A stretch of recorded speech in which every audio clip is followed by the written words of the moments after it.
lovely listeners, welcome to A Lift to Work with Tina. And I'm Kate. And we are both nurses and NLP practitioners and coaches, and we're offering you a lift to work. So hop in the back, and every episode we'll be helping you with our expertise to solve any issues that are going on for you. Hello, welcome to A Lift to Work. You've got Kate and I again chattering to you today. Hello, everybody. Hello. And today we're going to be talking about goals. Goals, not as in sporting goals. Goals as in things that you want to happen. Yes, that's a good explanation. And our form of transportation today is one of those land trains, the kind that take you from A to B in a seaside resort. Oh, I love those. They go at a steady pace. They're very nice. I do love a land train, and you can walk as fast as it goes. It's brilliant. Have you ever been on one yourself? I have been on a land train. So when we went on holiday a few years ago, pre-COVID, where we were, they'd got a disco train, which was it was a land train / disco. It had got disco lights, and on the top it got like a the glitter balls. Nice. You got a glitter ball. Oh, it was brilliant. Loved it. Went on it twice. Well, maybe when you're thinking about your goals during this episode, imagine that you are on a disco land train. That might be just exactly what you need to motivate you. Oh, I love that. Where are you on your disco land train goal journey? Yeah, exactly. People will wonder, but that's fine. It's a topic opener, isn't it? I would say. So, why are goals about more than football? Why are we talking about them today? I was thinking, because have you ever lacked direction? Have you ever heard your own voice or a colleague saying, I don't know where we're going with this? Yeah. And if you have, then you might be lacking a goal. And goals can be good things. So this is a wee podcast that we talk about how to set them and get results that you want. But it's important to remember that goals come in multiple different forms. It might be that actually, what are your goals for the next few minutes, few hours, days? So these can be short-term and or long-term goals. The principle is still the same. Yes, it is. And we are all different kinds of people. And I think doing this podcast and being NLP coaches and practitioners, I think Kate and I would say that's the kind of common feature, is that everyone is a little bit different, and the way they see the world, but also the way that we understand the world. So goals are quite interesting. If you're a bit of what's called a serialist, have you thought of this in terms of Lego? So if you gave somebody a Lego brick and then another Lego brick and then another Lego brick, that person might just think, oh, I'm getting a series of Lego bricks and eventually I might make something interesting. Where is this going? Who knows? And have a sort of, curious feeling about it, and they'll be all right with that. And other people are like, you give them one Lego brick and then another and a third one, and they're like, what are we making? Is this a rocket? Is this a wall? Where's this all going? So people have different mindsets about this kind of stuff. And so some people, especially if you think of it in terms of teams, they kind of need to know from the onset, where is this all going? They need a sense of direction. So that's also when it can be a little bit helpful. Yeah, and I wasn't really sure where you were going with your whole Lego thing, but actually, from a team point of view, how many times have organisations made a change but not explained why, or the steps that are involved to get where they want to be? Whether it's a big organisation or a small team. For example, a trust that I have worked in the past year or so,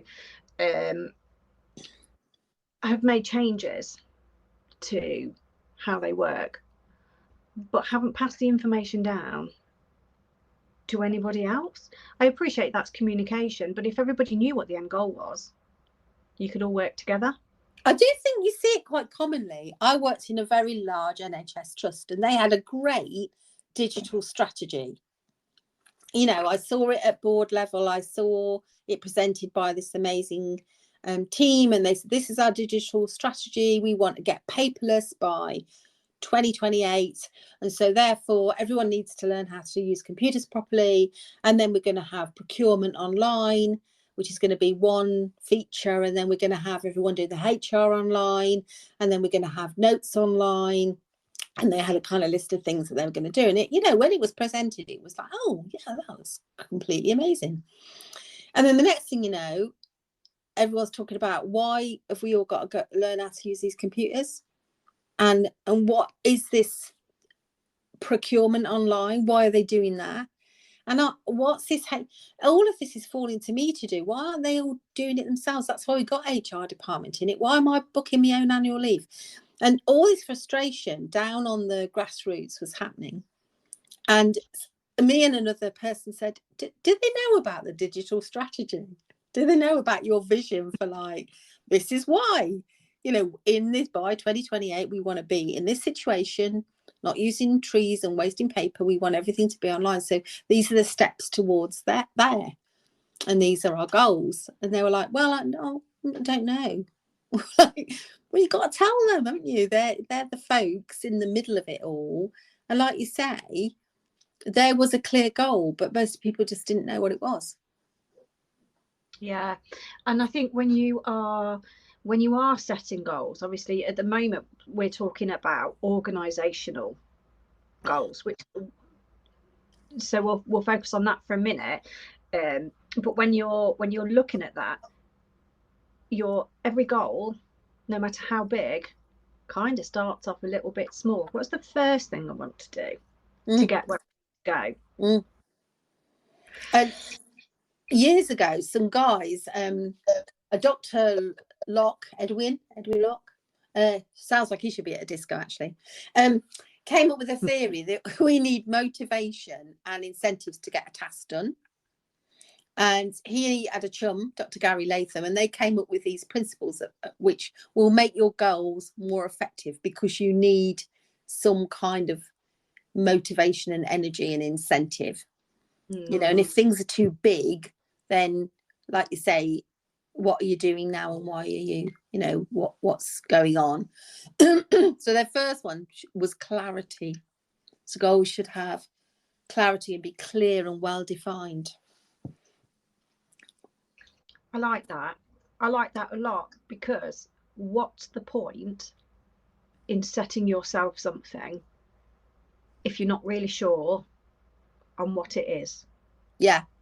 So if it was like, I'd like to be healthier, well, is there a specific time you'd like to be healthier, or event you want to be healthier for, or I'd like to be healthier by my next birthday? Well, that's quite good. You've got an end in mind. So there's clarity. You want to be healthier by your next birthday, and being healthier would look like this, and this, you know. So yeah, go on. So you could swap the word clarity for specific, couldn't you? Yeah. And this would align with you're smart. Yeah, because if I just talk you through what they think, and then you can kind of see how that fits into this thing called SMART goals. And I think we should go through that in the podcast for people. So the goals should have a bit of challenge to them. They should be achievable, but they should also challenge you slightly, because most people get more energized by something which slightly takes them outside of their comfort zone. You should have commitment to them. You should fully commit to the goals if you're going to achieve them. And we know that New Year's resolutions often don't work, because people feel they should do that at that time of year, and they're not really fully committed to any goals they set at that time of year. Not really. For a huge set of people. Feedback: you should regularly evaluate and reflect on your goals to stay, you know, on track. And this last thing they talk about is called task complexity. So you give yourself time and space to reach really complicated goals, and maybe kind of chunk them down a little bit. To help with all that, there are some things that we've spoken about before in podcasts, Kate, that they say are helpful. So writing them down. Yeah. If you write stuff down, you see it every single day, don't you? Pop it on the fridge, and that adds to your motivation. So if we look at the things that Tina's just said and just maybe change the words a little bit and put them into SMART goals, which might sound a bit easier to understand. So when we look at our SMART goals, you may or may not have heard of them before. So SMART stands for specific. Like the clarity, is your goal specific? What does the end result look like? You know, have you got it in detail? What is it that you want to achieve? And what steps do you need to get there? What will it look like when you've achieved? Let's just say, for example, for me today, I've got to do the washing and put the washing away. So my specific goal is I'm going to do the washing, put it in the washing machine and put it away. I want it tied. So that's me, and I'm going to feel amazing at the end of it. But actually, what will it look like? So there will be no clothes all over the place, so my house will look tidy, which is a great thing to imagine, isn't it? Yeah. Tidy, no clothes everywhere, especially in the children's bedrooms. So yay, that's a win for me. So after specific, what's next? Measurable. So how are you going to know? So you've kind of given a great example about your putting away your washing and no messy house. But another example of measurable would be that Kate and I have come into today's session with a goal to record a certain number of podcasts. And our measure will be that at the end of our time together, we have recorded that number of podcasts. And it can really be as simple as that. So you could have a measurable goal that I will tell the whole team what's happening about X project, and that will be by sending an email, following that up in a meeting and talking to several people on duty. And SMART goals, they're amazing because they're so easy to do. So A, is it achievable? Can we do it? Because if you've got a goal to live in the Bahamas, there's nothing necessarily wrong with that. But is that a truly achievable goal, or are there so many steps towards that? You really need to chunk that down to something that's more achievable in this year, for example, or in this month. So achievable or attainable, that's your A. And the R in SMART? Is it realistic? Is it realistic? And some people say relevant, but I think realistic is the most helpful way to talk about it. Is it something that can be done, that you can do? Sometimes you have to stretch yourself a bit, don't you, Kate? And you think, well, can I really run a half marathon? But that's why things like couch to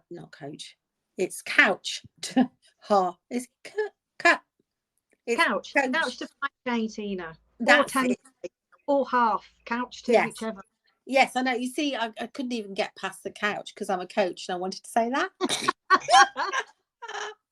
But that idea of sofa to wherever, that's why those sort of things exist, because people who just leave their house in their normal shoes and start running, that's not probably going to work. So it has to be this kind of, this realistic, yes, I need to get trainers, and yes, if I run every day for a certain amount of time, then I'll build up my strength. And so that's what's kind of helpful about the realism of it all, really. And finally, what's your time frame? So for me and my washing, by the end of the day.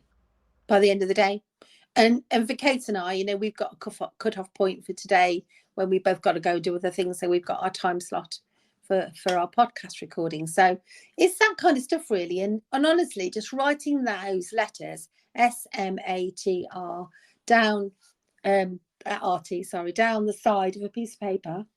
I need to sort out today. Look, I'm all over the place. Is a really helpful thing to do, because it just focuses your mind, and I think that's what goal setting does, really. Yeah. But the great thing, like the great thing about goal setting, it can be absolutely anything. If you, let's go from one extreme to another. So today it's all about the washing. That's a small goal. That's a small goal for me. But next year, there's so much more that I plan on doing. Loads of things, work-wise, podcast-wise, with Tina, not lecturing, what's the word? Keynote speaking, all of that. These are massive, grand plans. But the principle is the same. You start at the beginning and work out. Yeah. So is there anything that you are wanting to do, or you've put off, or you think, oh, I'd really want to do that, but I'm not really sure I can? A great thing to do, and this is very NLP, this is picture the end result. So when you're thinking about your goal, let's just say, we'll ignore the washing because we're going to go big. So I am going to be a keynote speaker, for example. What will that look like? What will it sound like? What will it feel like? Can I picture it? Yes, I can. I can picture it. And that's half the battle. Yeah. Because if you picture it, whatever your goal is, so you're there, you're living it, you've achieved it already. Yeah. And when you were talking about writing things down, I think once you've done that imagining, writing that down, it can be a short paragraph with an I statement, really specifically. So it's September 2024. I am standing on the stage at the Birmingham Arena. The audience are looking up at me, and there's at least 1,000 people. This and this, this and this. I'm wearing this. I'm feeling this. It's a massive success. I'm hearing the applause.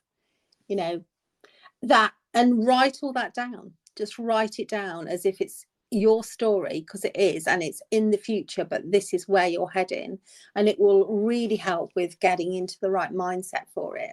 Yeah, and that focus, that level of focus. Now, this can be, I know I've said it, this can be for anything. So let's talk about weight, because for many of our listeners, weight, shape may be a thing. So what does your future you look like? What are they wearing? And I ought to add, it's not necessarily about weight. Muscle weighs heavier than fat, so please don't just rely on the scales, because that's not real life. How well you fit in your clothing. What do you look like? How well do they fit? Have you gone a size down? Yay. Or have you gone a size up? Yay. Because some people want to put on weight, and that's absolutely fine. So where are you? What are you doing? Are you in a bikini? Are you not? Have you fit into a wetsuit and managed to get out of said wetsuit without too much fuss? So it can be anything you want to. Are you on that holiday? Are you on that cruise? Yeah. And once you've got that picture in your head about that whatever's really important to you, and most success is around something that you feel very motivated towards. So that healthier me, what do I look like, what am I saying, what am I doing, am I feeling stronger, etc., is to ask yourself that question that comes from the episode that Kate and I have done about scales. So with this goal in mind and imagined, on a scale of 1 to 10, how motivated am I towards doing that? And if it's a really if it's a really low score, is this really what you want to do? Because if it's a very low score and the question is what would make, if it's a 4 and you think, right, to get to that, question would be what would make it a higher number, then if you really can't think of anything, you perhaps need to concentrate on something different at the moment, because motivation is all really when it comes to achieving your goals. Yeah, you can also, if you are low on your motivation, imagine how it will feel when you've achieved it. And if you're still not quite there, you can use an anchoring technique, chaining anchors, to help you achieve that level of motivation in order for you to move forward with your plan. Yeah, I've spoken about anchoring before. So anchoring gets you from one particular state to another. So if you're feeling particularly lethargic and whatever, say procrastination to motivation to get the job done, we can do that through a variety of steps with our anchoring. Yeah, and I think the other thing that's useful is about seeking support, but maybe somebody who's either, you could be doing this with a group that you can motivate each other, which might be very useful, or with a partner, as Kate and I do, or it could be that you want someone else to hold you accountable. So you tell somebody, this is my goal and this is what I'm hoping to do, and then do ask me about it regularly. And because by that act of so how's your goal going? How is that idea of being healthy by your next birthday going for you? You know that you've got to explain yourself. And sometimes being held accountable by someone other than you can actually be quite helpful, because then you think, actually, I really ought to get myself into gear. And I'm not going to lie, that is me. I am that person that requires to pick up the buttocks to go, how's it all going? And then I'm like, oh. Yeah. And a good coach will kind of give you some real strong, timely endpoints. So you might say, yes, I'm going to buy trainers, and I'm just going to do at least 2 walks this week, for half an hour each time, and just see how far I get.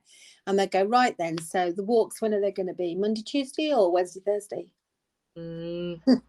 Start pinning you down, making it a bit more specific, getting that commitment. And so you can do that for yourself. You can think, right, let's pin down exactly when I'm going to do this, not when I get back from work if I'm not too tired, because you're probably going to be too tired.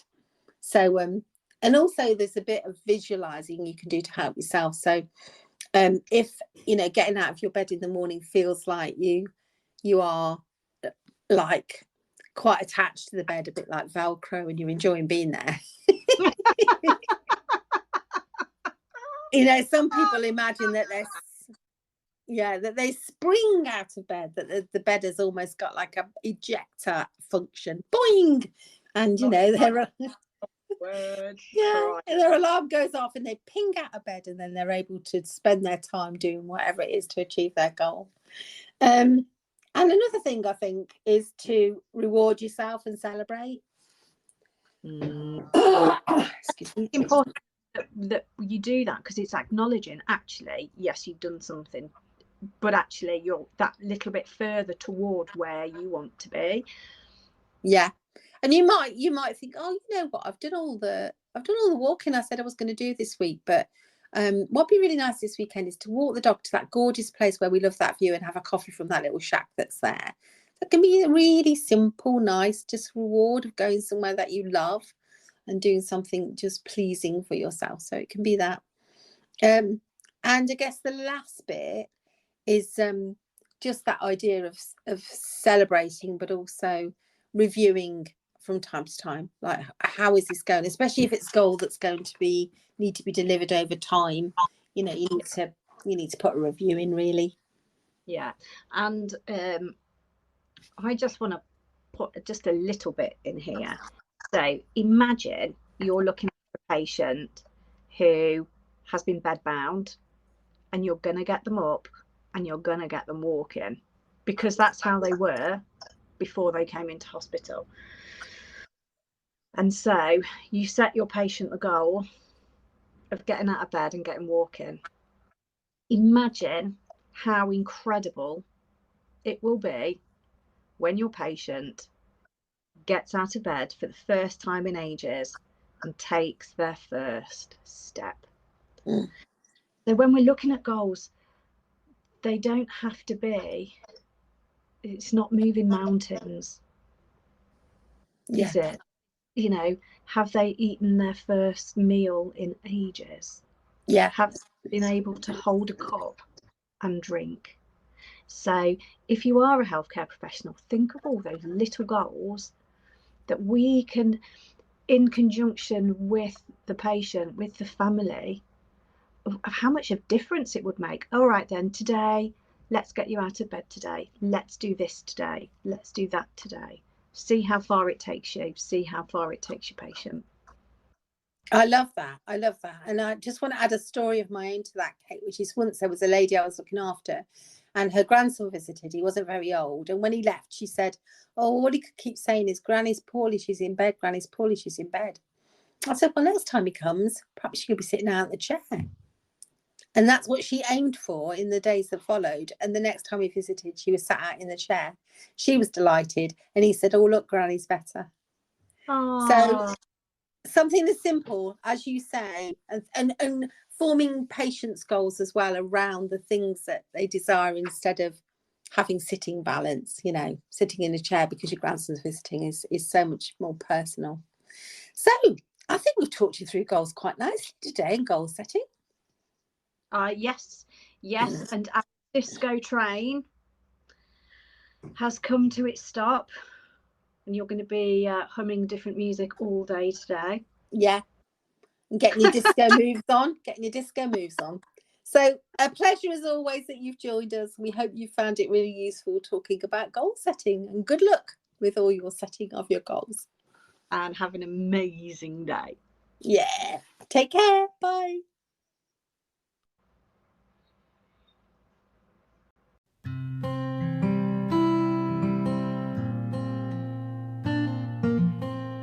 To A Lift to Work, please subscribe, share with your friends, and follow us. Make your comments below. So this is a quick disclaimer from us that just says that whilst we are registered practitioners, if you have listened to anything that has caused a trigger, or you feel like you need medical attention or support, please go and see your GP or other registered healthcare professional. Absolutely, because this podcast is for educational and fun reasons. Thank you, everyone. Lots of fun. Bye.